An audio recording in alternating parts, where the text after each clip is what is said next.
I often find that when I go to practice my gratitude, whether it's gratitude journaling or just thinking in my own mind, where is the optimism in this moment, I find myself having gratitude distraction, where my mind is so in a state of whirlwind and monkey chatter and brain chatter that I'm just in this perpetual state in certain moments of fight, flight, or freeze. And right, that's all about survival, not about abundance. It's about just what can I hold on to and what can I keep.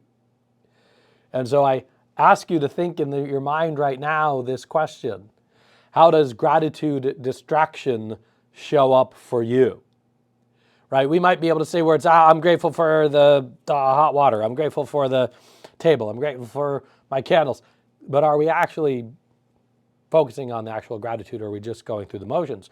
Or, as many people in the Gratitude Slam have pointed out, I just can't right now. Like, there's a lot of times we hear that, and I fully have great compassion for those individuals who say that, because I understand what gratitude distraction feels like.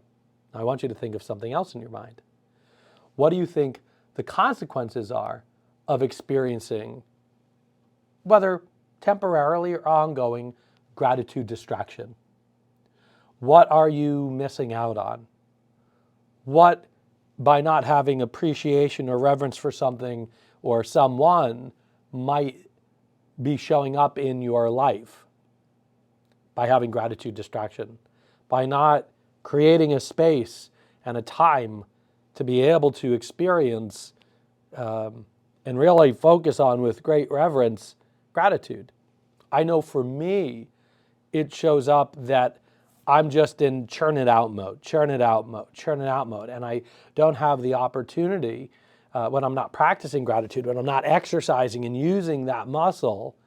I find it virtually impossible to be present in the moment, which makes me lose out on very important conversation, which might make me show up more monstrous than I really am, because it's just the monkey chatter going, we got to protect ourselves. We got to protect all our bananas. Speaking of which, I happen to have a banana right here. I couldn't have planned that better.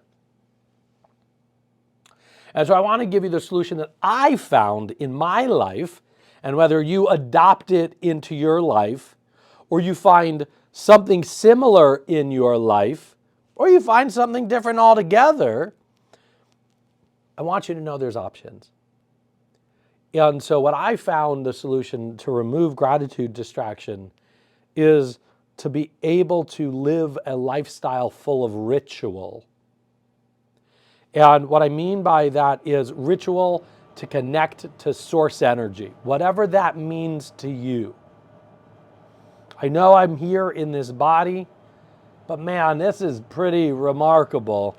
And there's some form of energy that makes my veins and the veins in the leaf look identical. But I don't need to give that a label, or at least I don't need to give it a label here. You might have a label: universe, energy, God, higher source, higher power. You might even have some very specific names for that energy. And I invite all of those identities and labels and of what that is. And so creating a ritual to connect to source energy, something outside of what my brain is trying to do, which is stay alive, don't do something stupid, don't put your hand on the stove, which I appreciate that part of me, because if I kept putting my hand on the stove, that would not be a pretty experience. So take a look at this. Ritual is ritual to connect to source energy is also known as listening with great care. That's all it means. Listening with great care. And so ritual is anything done with great care. Listening is the willingness to truly learn. And so many of you know I have a tea practice. I talk about it all the time. I'm very devoted to my tea practice. And what that really is, it's creating a space, right? We talk about space-first lifestyle all the time here. Creating a space of time, not a space of a room, not a space of, oh, it's 42nd Street and 5th Avenue, creating a space of time to create ritual. And again, ritual is anything done with great care, and listening is the willingness to learn. So I use tea to help me do this, right? I just totally got a tea leaf in my mouth there. I've never done that before. See, I wasn't in my ritual. I was doing because I was like, ooh, now's a good time to take a sip of tea, not for the reverence of the tea. So when I create my space for the ritual, I light my candle. I might even light some Palo Santo wood or some incense, some aloes wood. And then I'll do a form of meditation. And meditation, before you turn the video off, is anything that helps you connect to source energy, to clear the monkey chatter, to clear the biological programs of don't do this, there's not enough time to do this. And so meditation is opening myself up to listen. That's all it is to me. It might have a different definition for you, but I'm sharing with you how I expand on my gratitude practice. And so whether it's breathing, or just truly doing a listening exercise or a somatic experience exercise, or just being a casual observer of all the thoughts going with no need to take action on them. For some of you, maybe meditation is those coloring books. For some of you, maybe it's playing an instrument or a drum ritual. But for me, it's tea. Well, for me, it's the breathing. For me, it's the listening. And then I go to tea. Tea is the talisman for me. Tea is nature. This body is nature. This mind is nature. Wherever these words are coming from in order to speak to you on this video is nature. And so as I utilize my talisman, my avatar of nature, and I give it reverence, I'm training my brain to go, give reverence, slow down, just listen. And so at a certain point as I drink this tea, as a tea master said once, at a certain point the tea becomes me and I become the tea. And I love that symbolism. And so I'm not saying you have to have a tea practice to experience this. I'm just giving you my experience on it. Because so many people ask me, why do you sit down and have tea so much? You know?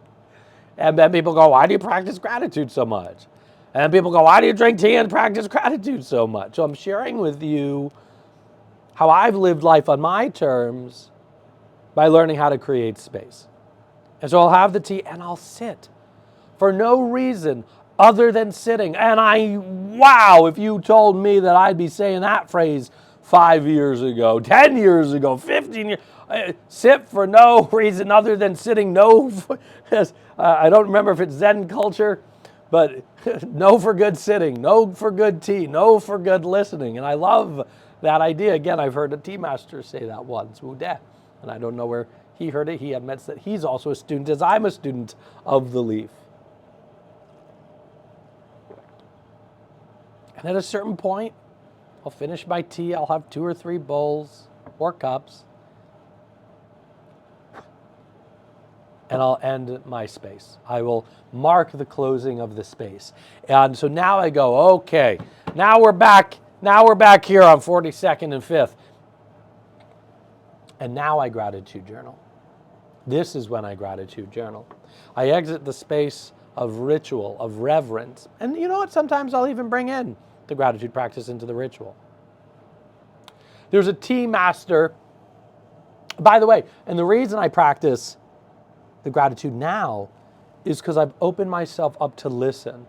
I've opened myself up to get out of the fight, flight, or freeze, to get out of the monkey chatter, to get out of this biological survivor mode. And I've learned that slowing down is okay. That not knowing the answers or solutions is not only okay, it's mandatory to live a life on our terms. When we have a commitment to learning, to listening, to the somatic experiences of the body, where do I feel the tea? Where do I experience the blocks? Where do I not feel anything? What do I hear? And I become in tune to that. I become in tune to nature. Because again, this is all nature. There's a tea master named Riku, and he said, imagine your life without tea. If it's any different than it is now, you don't understand tea. Now, I first heard this and I didn't understand it. But as I deepen my tea practice, which I'm still doing, I am absolutely a student of tea and my practice and the ritual. What I realized this meant was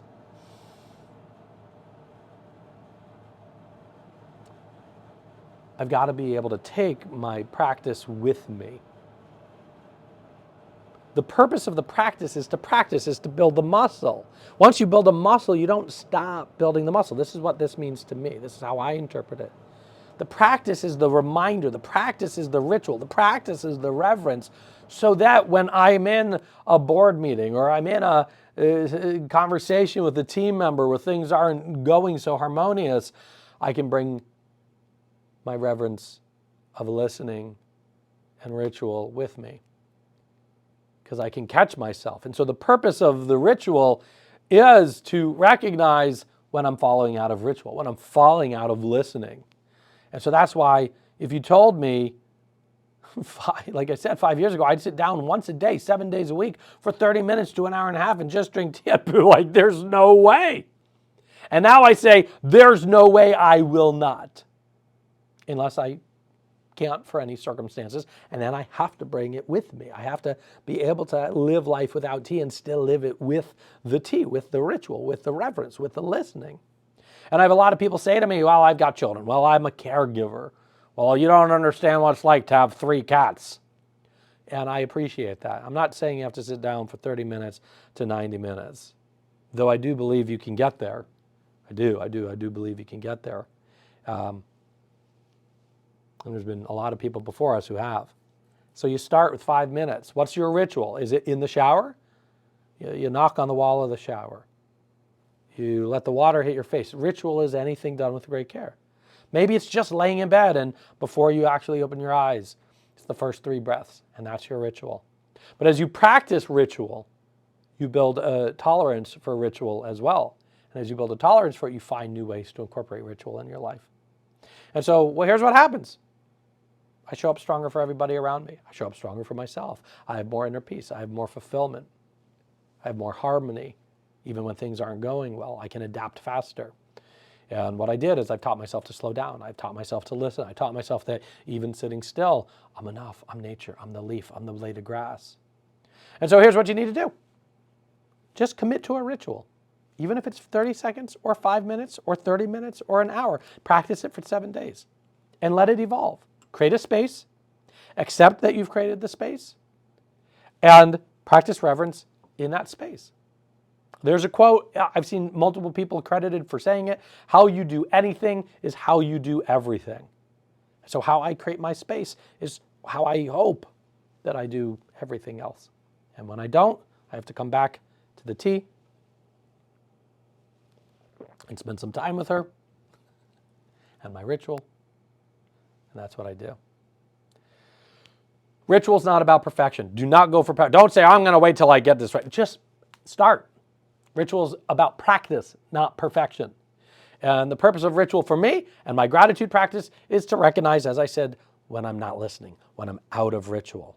I'm out of ritual. I dropped it. Look what I did, right? And as you expand on your gratitude practice, you will find yourself living a life more on your terms.